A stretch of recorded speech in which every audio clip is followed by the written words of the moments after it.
You know, I can remember as a child, my parents talking about Dakota Boys Ranch. Um, and it was more in that negative tone. If they're not good, that's where they need to go. And so then I grew up, went to college, moved away, and about 5 years ago, I had a call. I was looking for a position, and I called and said, what kind of positions are open in North Dakota? And they said, well, we have this position that looks like it's going to be opening up at Dakota Boys and Girls Ranch. And I laughed and I said, well, I know where Minot is. You know, I didn't know much about the ranch. And so they said, oh, you need to give me some research. And so I started looking, and I was just amazed at the degree of services offered, the expansion throughout the state, the ministry of what the ranch had done. And it was now Dakota Boys and Girls Ranch. And so that's my story. That's how I learned about it. My role at Dakota Boys and Girls Ranch is to provide the tools that our staff need to provide services to the people that we serve. My role also as a financial is to assist in being a good steward of the dollars that we receive and how we use those. So anything from like the foundation, when we give, for example, gifts at Christmas, we receive dollars to give gifts to our kids at Christmas. And so I feel I'm a steward of that, and I want to be a good steward. When the resources that are needed to take care of the kids or problem solving, a resource identification, that is my role. You know, the ranch has just recently celebrated its 60th birthday. And it's wonderful to hear how the ranch started. And for example, that picture, we have that picture in each of our cottages, in each of our facilities to remind us of where we started.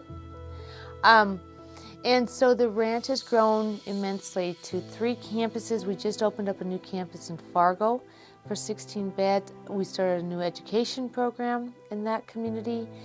And so the vision of the ranch is to hold on to what we do best, and that is to provide residential care toward children in need of services.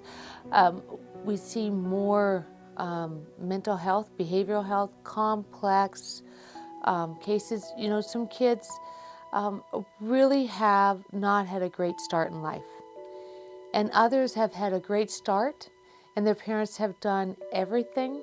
But like I say, if a child has cancer, right, we want to get all the treatment for them. And as we continue to learn about the effects of trauma on children and research on how the brain works, that is giving us some tools and directions of how we care for the children that we serve in our philosophy. So, you know, years ago we would look and say, you know, why is that child doing that? And our philosophy is changing to what has happened to that child and in their life. And so we look at that and look at best practices to get the best outcomes. Because what we do know is that the earlier the intervention, the healthier and happier and more fulfilling life a person can have if they can work through these issues earlier. Well, each child that comes in, we do what's called a multidisciplinary assessment, okay? And it's individual. So each child that comes in, we look specifically at their medical, to their psychiatric, psychological, suicide, depression. And what we focus on in all of that is identifying strengths of the child, because we want to build on the strengths. And so the team gets together along with the spiritual assessment. And so it's truly a holistic assessment, looking at the person as a whole, mind, body, and soul. We have multiple different programming that are therapeutic. So we have the horse program. That program is a part of both our recreation, but also therapy, both individual and group. So we learn about boundaries, coping mechanisms. You know, the horse is a very sensitive animal, and it's great to watch the team work with the child. I remember one child was on a horse and she was smiling, and the therapist was working with her. And when the horse did something, she would say to the child, "Tell me a coping skill." Now, what was so amazing about this is that earlier that day, that morning, the child was in school and could not get off the floor. Would not get off the floor, was in like a fetal position. And to see this child on this horse with this great big smile, talking and being socially acceptable and using coping mechanisms was absolutely amazing. When we look at our therapeutic, so we have the therapeutic riding program, and then we have the NIPM, which is the National Youth Program using mini bikes. They're really not mini bikes, they're little dirt bikes, and they are goal-oriented. And so the child learns about the care and being accountable for a bike, and then a reward, right? It equates to riding time. We have 3 schools. One here in Minot, Fargo, and Bismarck at our campuses. They are accredited from from 1st through 12th grade.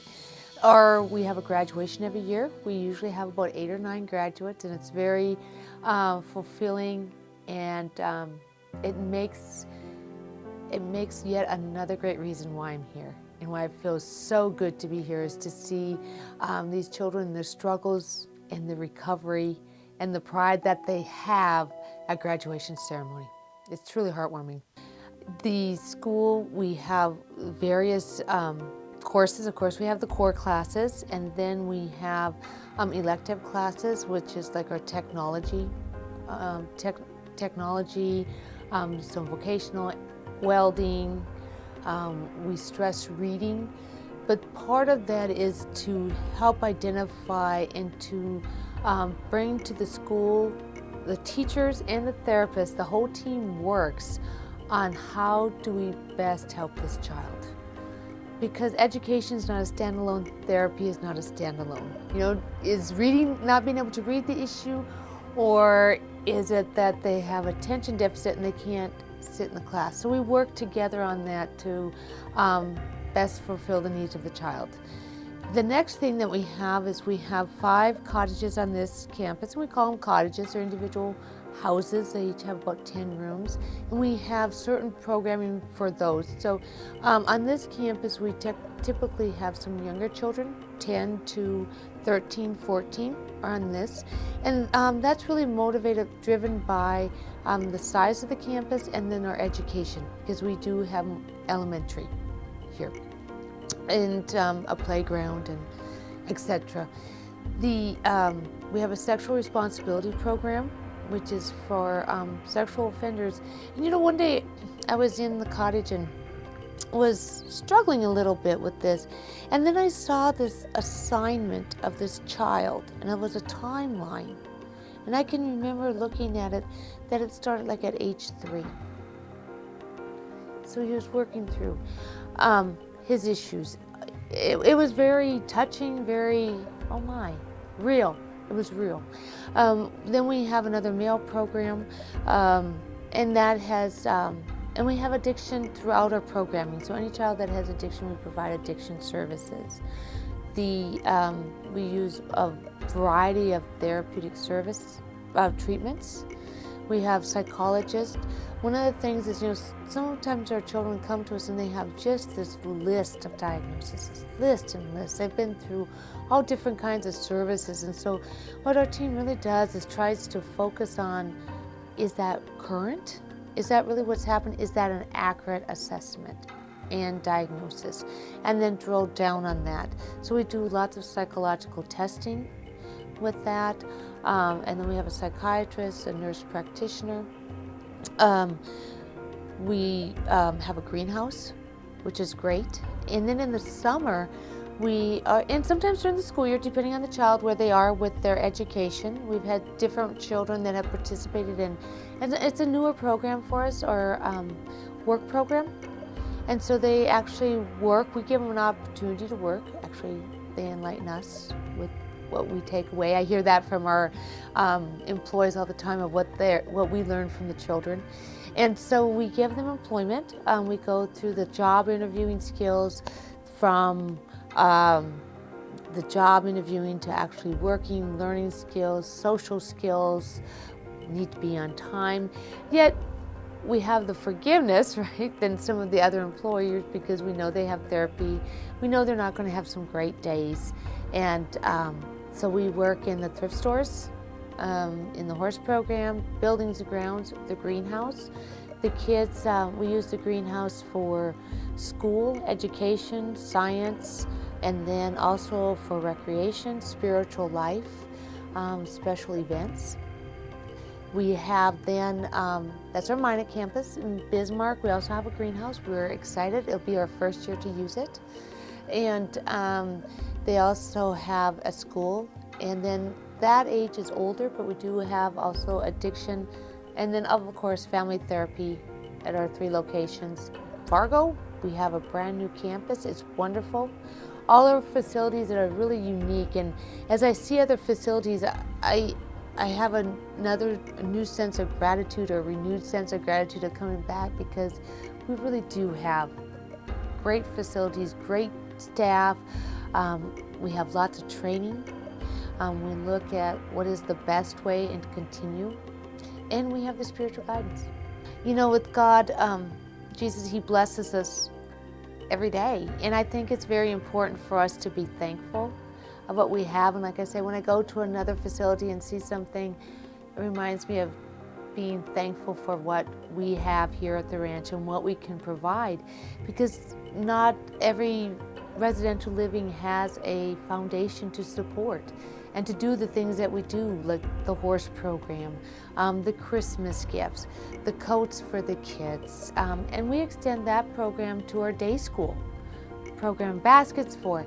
And so in every day, it is about giving compassion, forgiveness, and working to do the best that we can and to be a good mentor.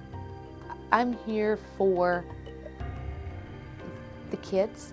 And one day I said to some of the staff, I said, you know, the reality is that this organization could do a lot better without me in my position for a couple months than I could do without them, because I would have a hard time taking care of 60 children. So I appreciate all the staff and what they do in leading and guiding and being a part, because our lives are holistic, and the children who can achieve forgiveness or understand forgiveness, so much is driven by guilt and shame, and so many of the abuse, the addictions, and if they can let go of that and find comfort, they are far along. It's about using our talents in how we work with kids, which programs we are in, the therapists, which type of therapy modalities that we'll use. So it's using our talents. It's being good stewards of our resources, time, energy, money. It's about also taking care of ourselves and of the organization, and to be proud of the organization that we work for, and to have a sense of compassion for the children that we serve and their families, and not to be judgmental. First and foremost, always pray and keep us in your hearts and minds. Second, we have lots of volunteer opportunities and resources. You know, we've had people send boxes of arts, and the kids think it's fantastic because it makes me a better person, and I want to be a better person. It helps me to be thankful and to give praise, and I feel like I can help make a difference and use my talents. That if you ever get a chance to come to North Dakota, Minot, Fargo, or Bismarck, we would love to share our story and to show you our facility, and to remember that the children and families we serve are wonderful people.